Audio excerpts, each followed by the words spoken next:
So I'll be speaking on pediatric ACL avulsion. So this one is the X-ray, lateral X-ray of the patient, where we can see there is a beak, and same is seen in this MRI. The fragment is slightly pulled. This was a 12-year boy who sustained ACL avulsion.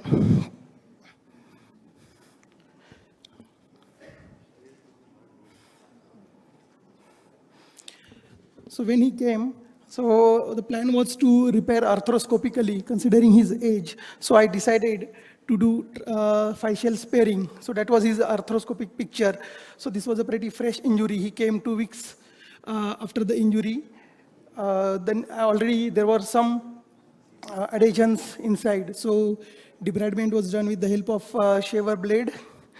Then while debriding, at every stage, we try and put the fragment in the crater and see if it is sitting properly.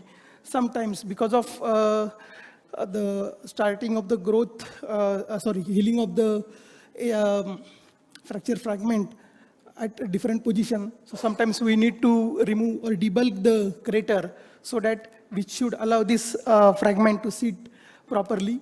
Then 2 fiber tapes were taken from the ACL substance, and they one of different colors, and they were crossed in a X fashion, like a figure of 8, and then they were parked into the portals. So that was after passing with the fiber tape. Then they were shuttled on either side. So the medial one was shuttled into the lateral portal, and the lateral one end was shuttled into the medial portal.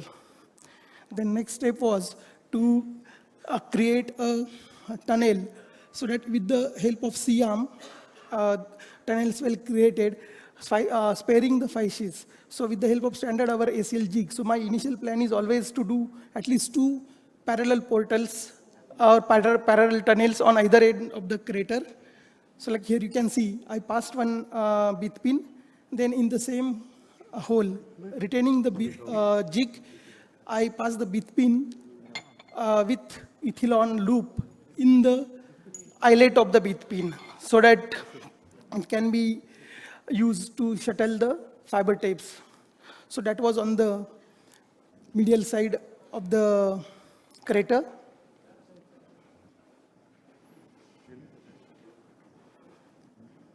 So that's eyelet of the BT pin with the ethylon loop. Then ethylon loop is withdrawn from the medial portal.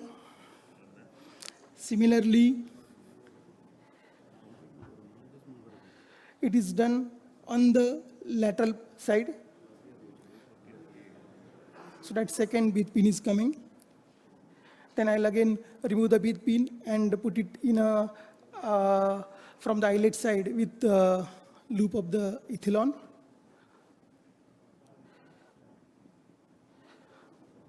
Then sometimes you may have to take additional. So there are people who do 3 or 4 holes. So here I had used 3 holes, 3 tunnels, so that to get proper fixation of the fragment, avulse fragment into the crater.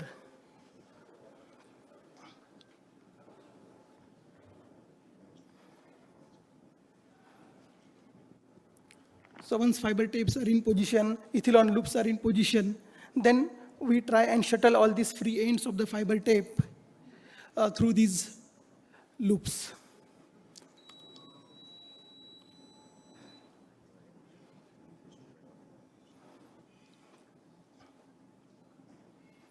So now they have been being shuttled on either side by creating a virtual cannula.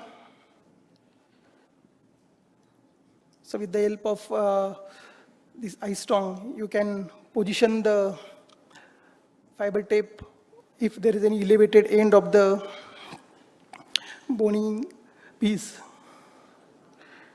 That was before tying. And then in this case, what I did, I tied the knot on the anterior aspect of the patellar tendon onto the center part. So that was the on-table fixation. That was a fixation at the end of final follow-up. At 4 months, the fracture fragment has healed perfectly.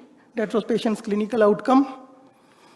And that's the clinical video which his parents had clicked and sent to me. Thank you.